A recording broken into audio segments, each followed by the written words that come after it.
The city you consider as home is never so attractive as when you return to it after long and difficult times in other parts of the world. My name is Dr. John Watson. I had served and been wounded in the more remote regions of Afghanistan and had been discharged from the army with specific instructions to rest. The sight of London again was already working its soothing tonic. As I rode through the familiar streets, I never suspected that a chance introduction would lead me into the most amazing adventure of my entire life. Watson, old man! Hello, how have you been? It's good to see you. Not as well as you, obviously. You look great, old man. Heard you were wounded. Well, it could have been much worse. Sit down. Care for a drink? Have one. Good. Well, what are your plans now? Well, nothing really at the moment. I'm looking for lodgings. Trying to solve the old problem of comfortable quarters at a reasonable price. That's odd. There's the second man today that's used that expression. Really? Who's the other? Well, you wouldn't know him. He's doing some work in the chemical laboratory at the hospital. Might be interesting.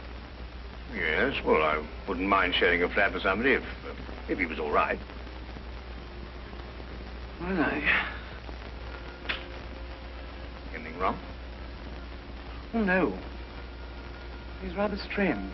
Well, what's wrong with him? Oh, nothing wrong with Holmes. That's his name, Sherlock Holmes. Well, when I saw him this morning, he was doing some research with a corpse. Oh, what was he doing? He was beating it with a stick. I beg your pardon? Did you ring, sir? 2 shillings, please. Very good, sir. What did you say this Sherlock Holmes fellow was doing? He was beating a corpse with a stick. Oh? What in heaven's name do you want to do that for? He wanted to find out if it was possible to inflict a bruise on a body after death. Why? You know? Did you ask him? That's another strange thing about this Holmes. Somehow, one never thinks to question him.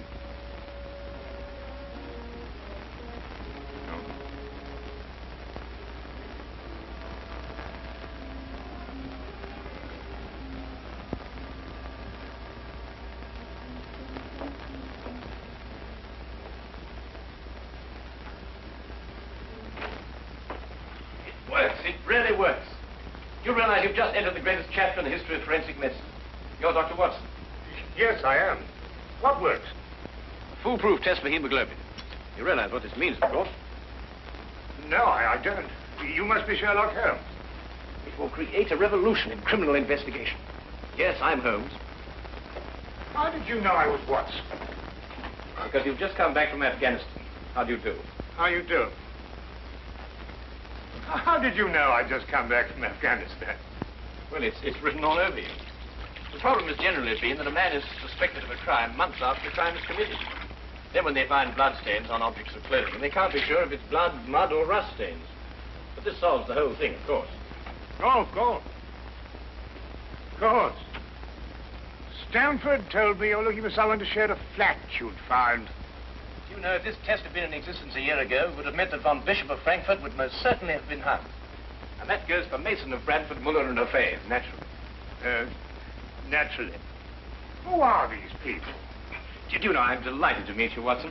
I think you'll like the flat. It's in Baker Street, by the way. Oh, we could pop around this afternoon and have a look at it if you care.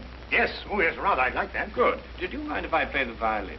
No, go right ahead. No, I don't mean now. I mean when we're sharing the flat. Oh, no, of course not. I like a bit of good music. Oh, good. I'm not very good. Oh. Tell me, Holmes. Yes.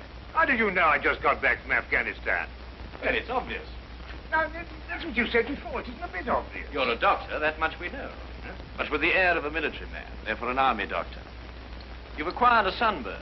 I know it's not your natural color because your wrists are white. Your eyes tell me that you've recently been ill. I'd say some sort of tropical fever. You use your left arm stiffly as though you'd sustained a wound. Now the problem becomes, where would an army doctor have contracted a fever, sustained a wound? The answer, my dear Watson, is in the present campaign in Afghanistan, naturally. Naturally. Of course, it's obvious. Naturally.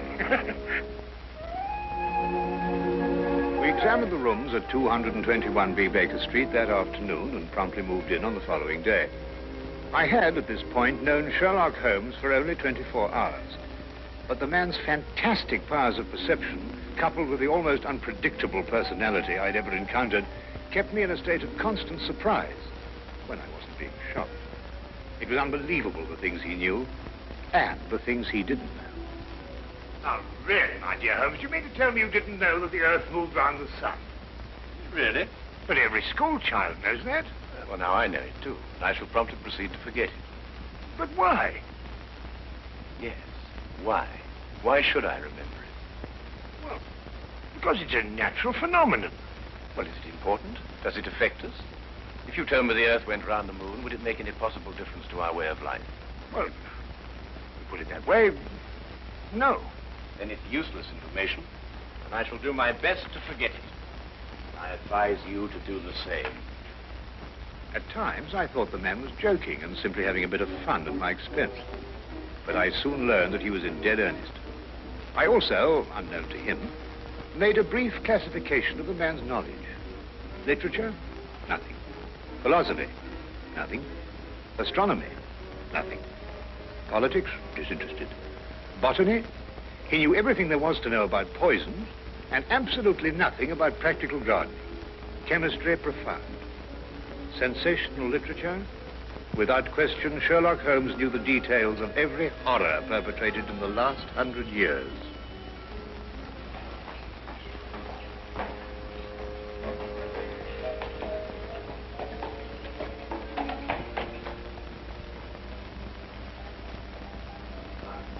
I believe we have a visitor. Really? Who's coming here? I believe so. I would also say he's a retired sergeant of Marines. Oh, you know the man? I've never clapped eyes on him before in my life. Well, in that case, that's one of the wildest statements I ever heard. How can you possibly guess he's a retired sergeant of Marines? You've never seen him. A guess, my dear Watson. A calculated deduction. Yes, he is coming up here. Do you mind if I ask him his profession? Oh, by all means. Now, where did I put my violin case? Hmm? Oh, it's over here.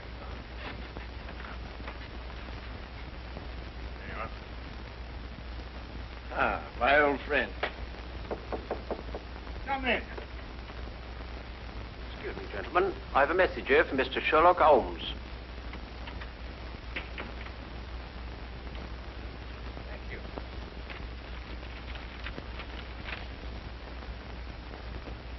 Excuse me. Sir? Do you mind telling me your occupation? Not at all, sir. I'm a civil servant employed by the police department. Thank you. I just wondered. Not at all, sir. How long have you been with the police department? Just a year, sir. Before that, I was a sergeant in the Marines. Good day, gentlemen. How did you know? An interesting letter, Watson. A very interesting letter. Perhaps you'd like to come with me. Where? To catch a murderer, of course. Of course.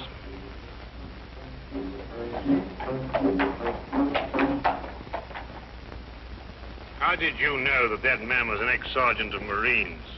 Who? A messenger from the police. Oh, yes, the retired sergeant of Marine. That's what I said. Well, there's nothing mysterious about such observations, my dear Watson, but unfortunately, when explained, they lose their romantic order of mystery. My decision was based on observation and logical deduction. The man had a large anchor tattooed on the back of his hand. This was visible from our window. I admit I didn't notice it at the time, but since you mention it, I think there was an anchor. Oh, there was indeed. He also wore regulation sideburns and had a slight nautical roll. Thus, I judged him a Marine. Oh, guess, I grant you, but only a refinement of guesses one makes every day. Don't be so disgruntled, Watson. Test your own powers of observation.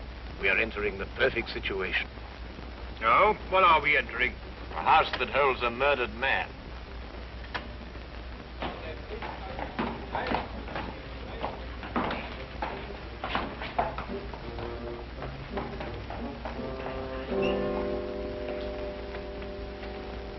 Is Inspector Lestrade inside?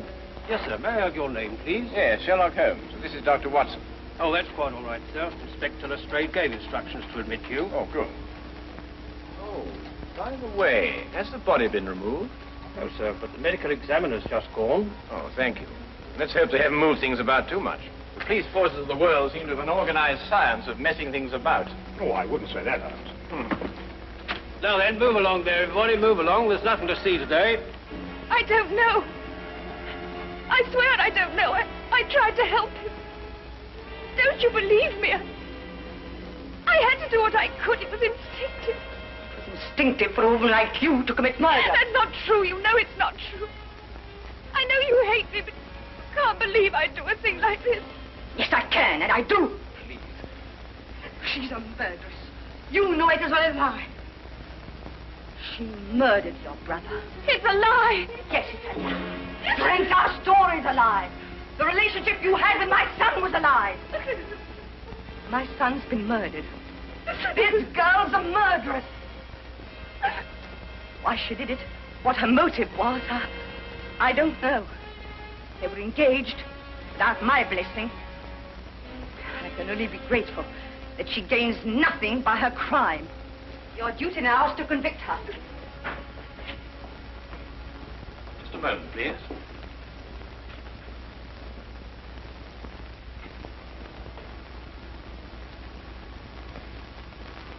Notice the angle of incision, Watson. Yes. And the force of the blow and the general penetration of the upper region of the chest. How long would you estimate before loss of consciousness? Well, it's difficult to say. 30 seconds. Minutes? Oh, between the two. I see. And death? Shortly thereafter. 2 minutes? 3? 3 or 4, I'd say. Thank you, Watson. All right, take him out. Forgive the interruption. I would prefer to have been invited before the body had been moved. I thought you'd be interested, Holmes. Oh, thank you, Lestrade. Oh, may I introduce my friend, Dr. Watson, Inspector Lestrade of Scotland Yard. How do you do? How do you do? So you're completely stuck, eh, Lestrade? What do you mean? Well, you thought I'd be interested. Why don't you admit it? You're in a jam. Magnificent cabinet work, don't you think? What you say isn't exactly true, Holmes. I've done you a favor. This is an interesting case. Of course, there are 1 or 2 unexplained details, but I don't believe it'll be long before we're What's clear. your principal problem? There's no motive. I found this girl with a knife in her hand. My brother lying dead on the floor. I found Peter on the floor. I tried to help him By stabbing him? by removing the knife. Anybody would have done the same thing. I love him. Oh, my dear young lady, there's no cause for you to alarm yourself. No one's accusing you of, of what happened. This would be a clear-cut case if only she had a reason for murdering him. There happened to be a policeman outside the house during the murder, and he said that no one came in except her. Well, what about the others? Who benefits by her death? Well, no one. The estate was left in such a way that if he died before he married, everything went to charity. My dear Inspector Lestrade, he didn't die before he married. This young lady and the man whose body was carried out of here had been married for at least a week. In the event of his death, I imagine everything passes to her.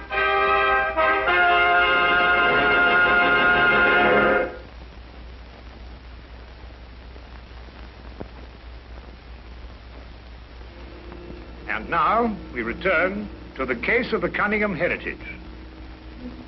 How did you know they were married? Weren't you?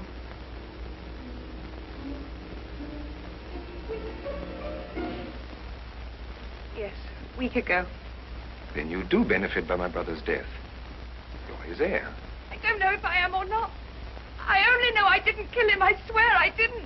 Where were you married? We went down to Brighton last weekend. Well, why didn't Peter say anything about it? I don't know. He asked me not to say anything, so of course I didn't. I'm afraid, young lady, I'll have to ask you to accompany me to headquarters. I understand.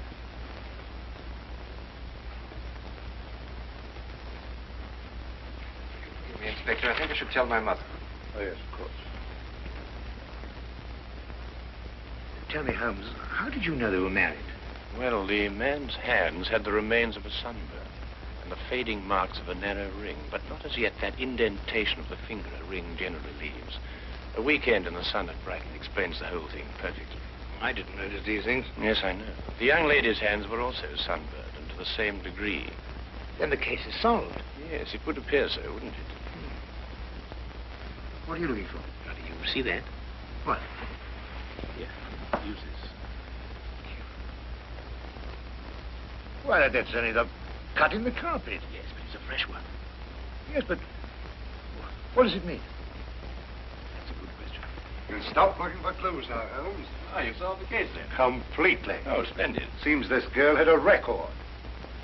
9 months in the woman's prison in Holloway, from the 21st of February, 1892, to the 21st of November, 1892. She was employed as a governess and convicted for stealing £300 from her employer. It's quite true. I knew you'd find out sometime. I made a mistake 5 years ago, but I paid for it. But Peter knew all about it before we were married. I never tried to hide it from him. You didn't know what else you had in mind. I had nothing else in mind except that I loved him. I'm afraid I must ask you to go with the officer, miss. Rather, madam.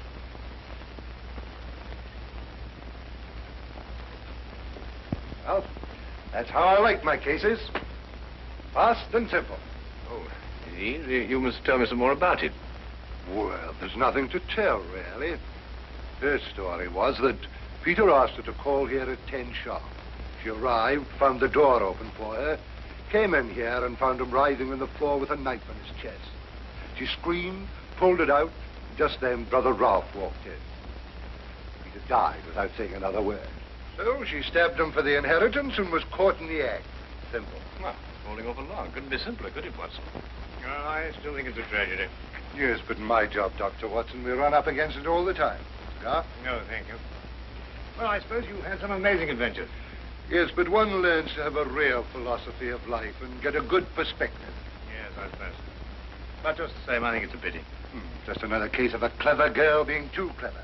The clever girl who intended to murder her husband, he certainly chose the most stupid possible way to commit the crime. Well, what was that? Well, what's this? Checkbook. Oh, amazing deduction, Lestrade. Look. So Peter Cunningham drew a check for £1,000. 6 weeks ago, and 5 weeks ago, and 4, and 3, and 2, and that's all. Well? They're drawn to cash. Well, I don't get your point. He was a very rich man.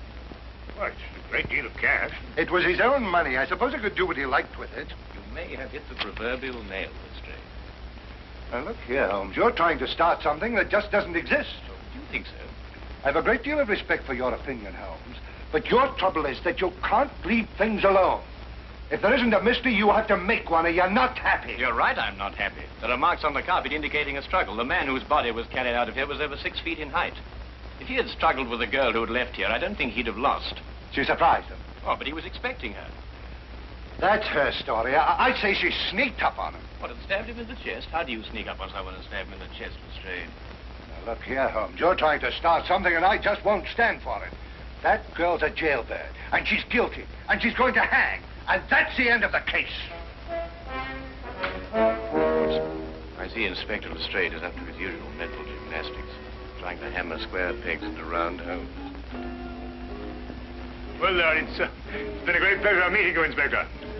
I warn you to keep away from that man, Holmes, or you'll be insane in less than a week.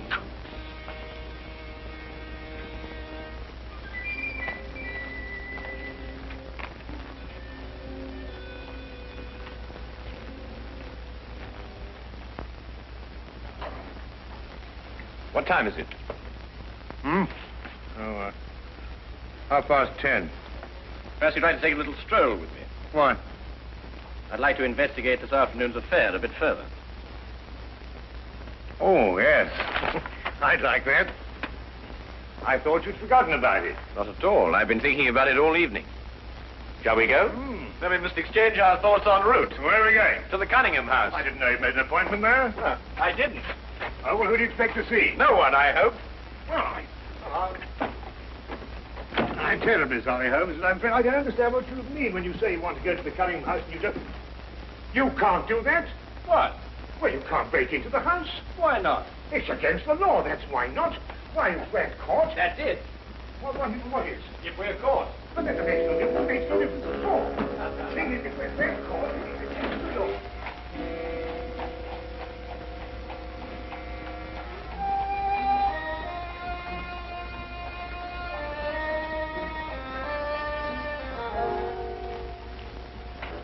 now.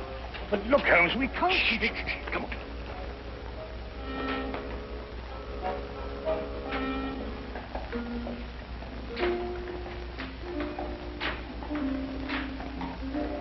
Good evening, Inspector. Good evening, Sergeant. Everything all right? Yes, sir. I just thought Sherlock Holmes might have dropped by. Where'd you get the key? Oh, the key is a burglar's tool. A burglar's tool? Is the street clear? Yeah.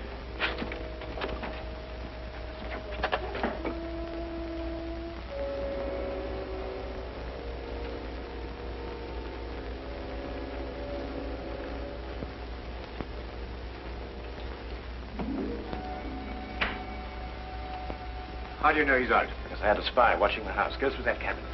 What am I looking for? Well, papers, bank statements, anything to indicate passage of money from Peter Cunningham's account. Go on.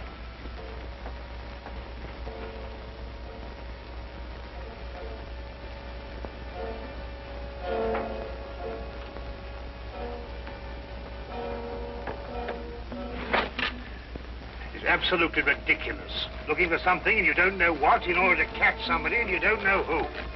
Quite ridiculous. Nothing over my side. Keep looking. Who do you think's got it? Whatever it is we're looking for. Why did Peter Cunningham try to hide the fact of his marriage? A week or a month would remain indifference as far as his mother was concerned. She would never have consented to his new bride anyway.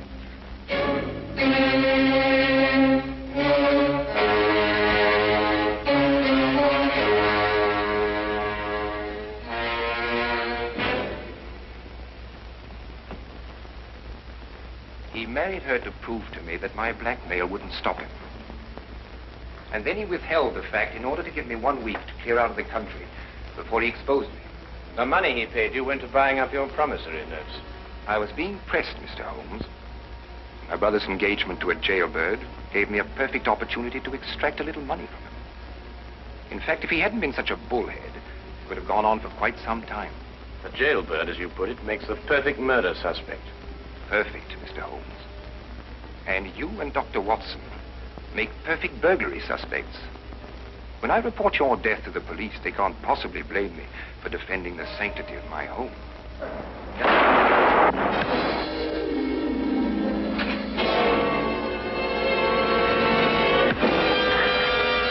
Well done, Watson. Oh, I could have done a bit better, only it was my bad shoulder. Quite all right, Watson. Think no more about it. So that's our murderer. Yes, the only possible one, of course. Only a man could have struck that blow. Peter died, as you say, within 3 or 4 minutes. And there was a bobby outside the whole time. Yes. Crystal clear. No, it's completely obvious. Well, what do we do now? What's going on here? Who fired that shot?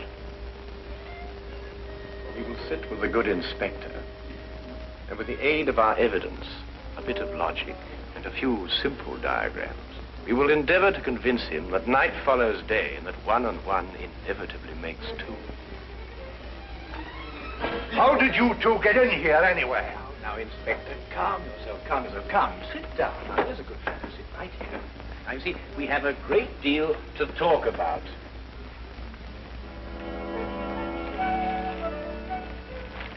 Also present with Inspector Lestrade was Dr. John Watson and a personal friend of the inspector's, Mr. Sherlock Holmes. This is ridiculous. It's fantastic. This isn't the way it happened at all. This will revolutionize investigation, Watson. This whole account is a lie. Fingerprints, Watson. That's the coming thing. Oh, nonsense. What are you going to do about this? A bit more research. Here, give me your fingers on this sheet of paper. Oh, were you going to sit there with these disgusting little smudges and let them get away with this? Beg your pardon? Well, I won't. They're going to hear from me. Brilliant Inspector Lestrade, indeed. Why, it took you 3 hours to convince that bonehead. I don't know. Never in mind his eyes by her. He just said he was innocent.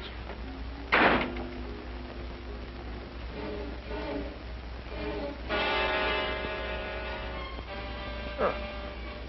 I wonder if he got more than a shoulder wound in Afghanistan.